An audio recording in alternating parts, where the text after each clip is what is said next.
মই বজাৰ কৰিব গৈছোঁ বজাৰ কৰি মই ওলাই আহিছোঁ যে পঞ্চায়তৰ পৰা যিটো নটিচ জাৰি কৰিছে আজি খাজনা বন্ধ তাতে সেইখন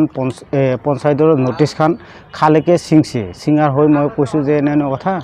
তই পোষ্টাৰকে চিঙলি সেই নটিচখনকে চিঙাৰ হৈ সি মোক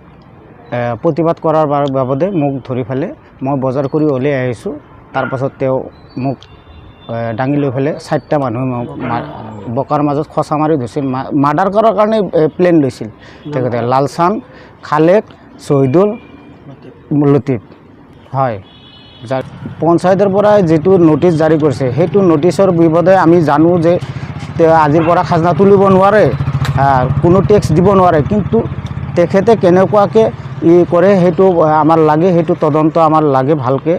আৰু উচিত ন্যায় লাগে সেইটো আমি জানো